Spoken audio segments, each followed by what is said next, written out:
Salut à tous, je suis ravi de vous retrouver pour cette vidéo un peu spéciale puisqu'un peu mystique. J'ai décidé de vous sortir ma boule de cristal en cette fin d'année 2024 pour vous prédire ce que Fujifilm allait nous sortir comme matériel en 2025.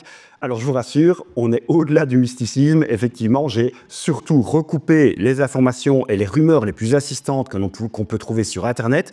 Et avec ça, j'ai décroché mon téléphone, envoyé quelques messages aux contacts que j'ai ci et là, que je ne citerai pas, et ça m'a permis de recouper des informations et de vous dégager, pour moi, 5 produits qui sont susceptibles ou fortement ou très fortement susceptibles de sortir en 2025. Je vous en présente 5, justement, avec une indice de probabilité de sortie, de la plus basse à la plus haute. Autant vous dire que le numéro 1, je vous garantis que vous l'aurez, en tout cas, à disposition à partir de l'année 2025, à partir de l'année prochaine, au moment où je tourne cette vidéo. Il y a aussi, restez bien jusqu'à la fin de la vidéo, peut-être que je vais faire certains déçus, mais je vous montrerai aussi, vous présenterai un produit dont je suis certain, mais je me trompe peut-être, on fera le bilan à la fin de l'année 2025, donc je suis certain qu'il ne sortira pas, alors que c'est un produit que beaucoup de gens réclament. C'est un produit sur lequel j'ai beaucoup de questions sur les différents réseaux et par message privé. Eh bien, je peux vous dire déjà que celui-là, il ne sortira pas en 2025. Donc, restez bien jusqu'au bout de cette vidéo. Vous êtes prêts? Allez, c'est parti. Mais avant toute chose, n'hésitez pas à vous abonner à cette chaîne. Si vous aimez la photographie de portrait et de mode, c'est la photographie que je pratique dans mon métier, eh bien, cette chaîne est faite pour vous. Et si vous êtes intéressé, évidemment, par la marque Nippon Fujifilm, eh bien, alors là, c'est vraiment tip-top, la chaîne qui est faite pour vous. Alors, abonnez-vous.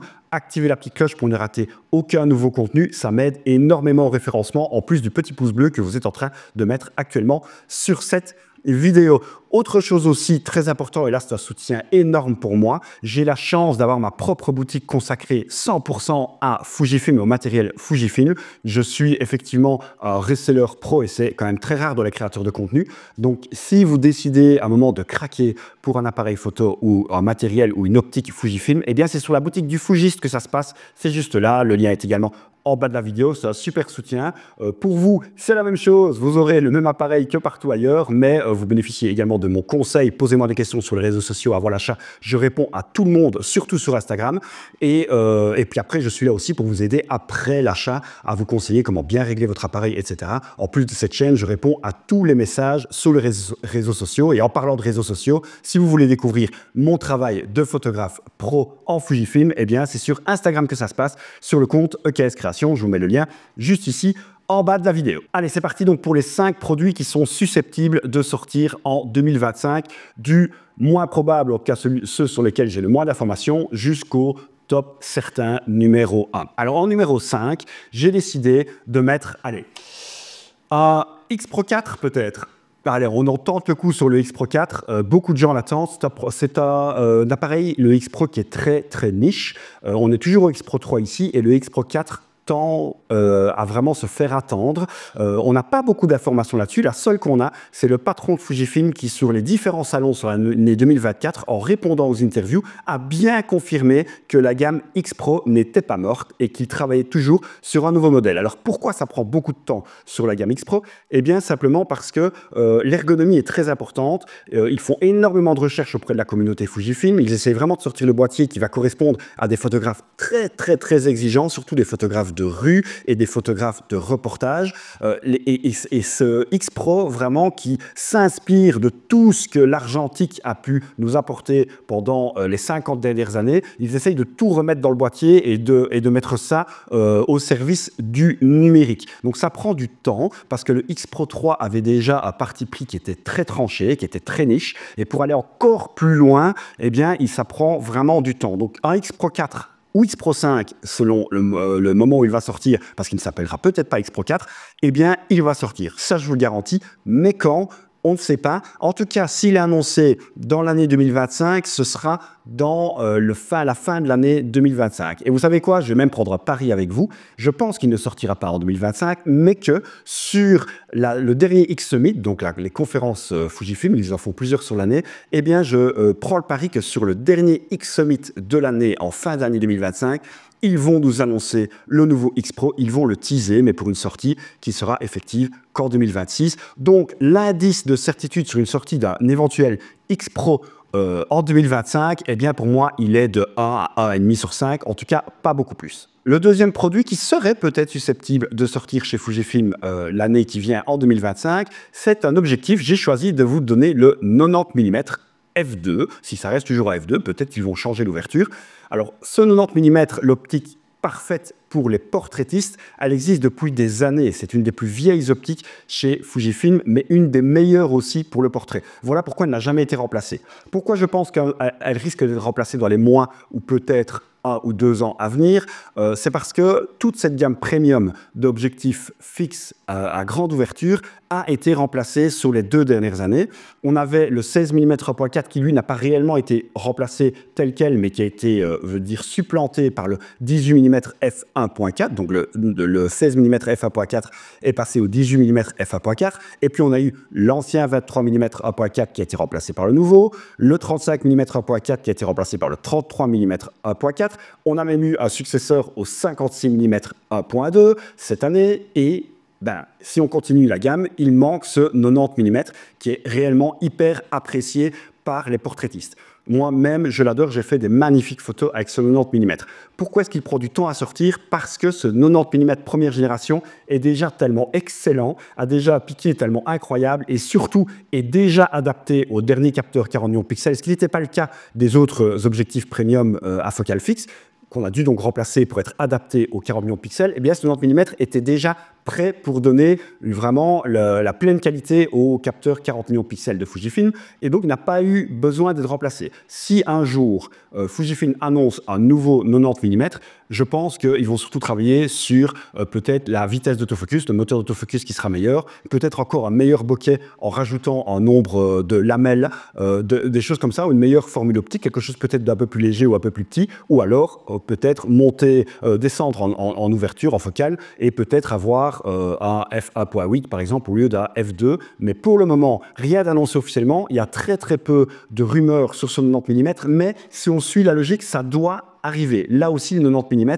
je lui mets un indice de certitude de 1 à 2 sur 5, pas plus. Il est possible que ça sorte, mais en tout cas, il n'y a pas beaucoup de certitude là-dessus parce que Fujifilm a vraiment la possibilité de prendre son temps sur cet objectif puisque la première version est toujours excellente.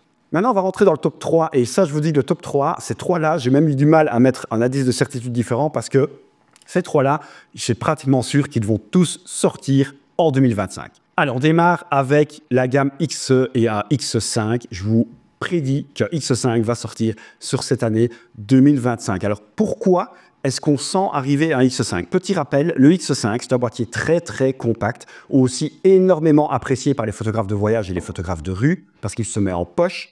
Et on a quelque chose qui est vraiment transportable, léger et qui garde ce look vintage que tout le monde aime chez Fujifilm et surtout ces molettes de réglage qui permettent de régler son triangle d'exposition au mieux de manière mécanique tout en faisant des concessions bien entendu puisqu'on a un appareil qui est compact et sa particularité c'est qu'on a ce viseur déporté qui fait penser à un viseur télémétrique mais ce n'est pas un viseur télémétrique, on est bien sur un viseur numérique et ce sera le cas du nouveau X5. Alors qu'est-ce que ce nouveau X5 va apporter? Eh bien, pour moi, Fujifilm va mettre le nouveau capteur et le nouveau processeur. Alors, en 2024, Fujifilm a sorti 2 petits boîtiers, le XT50 et le XM5. Un des ADN de Fujifilm dans sa série X, c'est vous proposer des petits boîtiers transportables. C'est pour ça d'ailleurs qu'ils privilégient le capteur APS-C pour avoir des appareils petits. On voit vraiment que Fujifilm essaye de vous mettre un maximum des appareils dans la poche qui soient transportables et que vous ayez toujours sur vous. Et donc si on voit les 2 boîtiers, les 2 petits boîtiers qui sont sortis en 2024, XT50 et XM5, le XT50, on a ce que Fujifilm fait de mieux au niveau capteur et processeur, 40 millions de pixels avec le processeur X-Processor 5. Et on a les différentes molettes mécaniques, en plus d'une molette de choix de vos simulations de film. Pardon. Le XM5 est encore plus petit, mais alors il perd des choses puisque vous n'avez plus de stabilisateur, par exemple, comme sur le XT50. Vous n'avez plus de viseur que le XT50A et vous avez l'ancien capteur, le 26 millions de pixels et pas de 40 millions de pixels. Si on veut amener un nouveau petit appareil dans cette gamme Fujifilm, qui serait le X5, je pense que Fujifilm va nous sortir donc un appareil avec le 40 millions de pixels, le X-Processor 5, donc ce que Fujifilm fait de mieux, sur un petit boîtier, un petit peu plus imposant que le XM5. Pour moi, au niveau du poids et de l'encombrement, il se situera entre le XT50 et le XM5. Vous aurez le viseur déporté type télémétrique que les photographes de rue adorent, que vous n'avez pas sur le XT50 qui est au milieu. Et peut-être un stabilisateur ou pas, ça c'est à voir. Mais en tout cas, ce X5, je vous garantis qu'on en entendra parler pendant l'année 2025, puisque en fait, c'est vraiment la brique manquante de cette pyramide Fujifilm. Et au niveau des tout petits appareils photo, il manque vraiment ce X5. Il est énormément demandé et je pense qu'on va avoir un appareil qui est légèrement plus haut en gamme que le XM5. Ce sera ce X5 et ça, je mets un indice de certitude de 4 sur 5. Oui, je m'engage là-dessus. Vous aurez votre X5. Alors, en deuxième place, mais ça aurait pu être aussi en troisième place, puisque pour moi, la certitude est pratiquement identique. C'est une nouvelle optique encore et je pense c'est une optique pancake, une très très petite optique.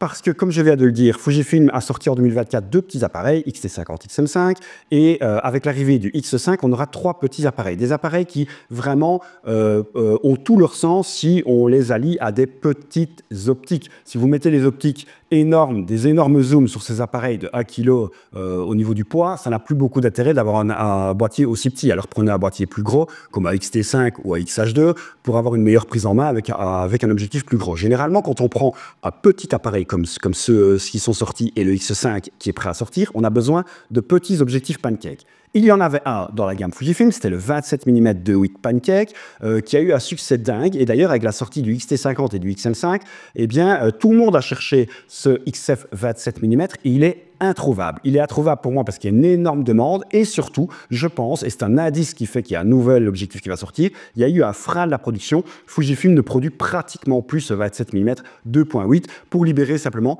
une ligne de production pour un nouveau pancake qui va venir le remplacer. Et je pense, parce qu'une des critiques de ce 27 mm, c'était justement sa focale en 27, qui était plutôt un équivalent 40 mm, on sait que l'équivalent 35 mm a plus de succès et plus plébiscité que les équivalents 40, surtout dans la famille Fujifilm. Et donc, mesdames et messieurs, je vous prédis un objectif pancake 23 mm 2.8 qui va venir remplacer l'objectif pancake 27 mm 2.8 pour avoir un équivalent focal 35 mm avec une meilleure formule optique. Et tiens, si on va mettre sur les petits boîtiers de chez Fujifilm ce nouveau 23 mm pancake, on a le même couple qu'on peut avoir sur un X106 qui est énormément plébiscité.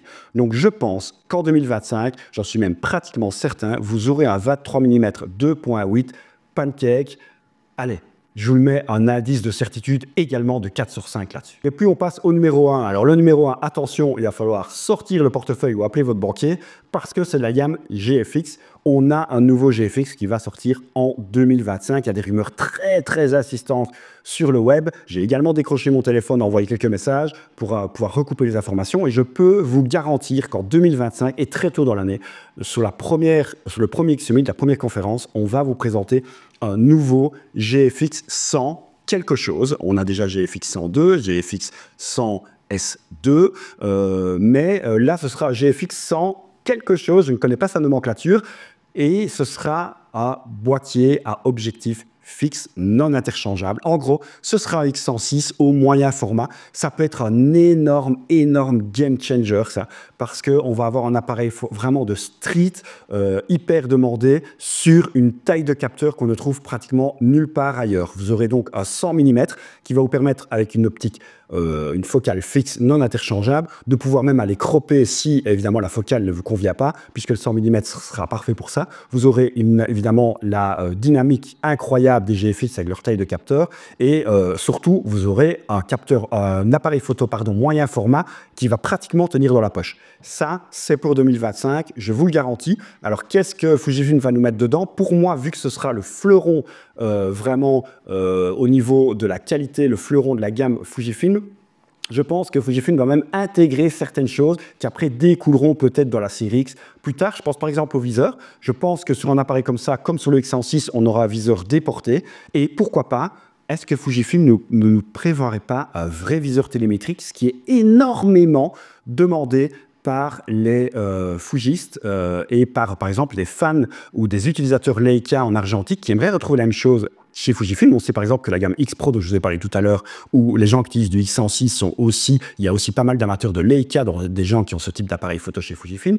Donc un vrai viseur télémétrique, mais ça voudrait dire beaucoup de choses. Ça voudrait dire que Fujifilm a dû mettre au point également des optiques qui peuvent fonctionner, qui a vrai télémétrique, donc des objectifs mécaniques. C'est tout à fait possible qu'il l'ait fait sur ce nouveau GFX100 qui va arriver. Alors là, j'ai pas d'informations, pas de certitude, mais j'en déduis parce que vu que c'est un objectif non interchangeable, ils peuvent très bien mettre au point une nouvelle gamme d'objectifs pour celui-ci, puisque vous n'aurez pas à le remplacer. Alors si on regarde les brevets que Fujifilm a sortis ces derniers mois sur des objectifs GFX très petits, avec une bague de mise au point rapprochée, donc très proche du boîtier, ce qui sont généralement des objectifs alors pancake ou des objectifs fixes non interchangeables, Fujifilm a déposé les brevets sur des GF 35 mm, 40 mm et 50 mm. Entre ces trois-là, ce sera l'objectif du nouveau GFX monobloc, objectif non interchangeable. Alors, la plupart des rumeurs nous disent que ce sera le GF 35 mm, donc un équivalent 28.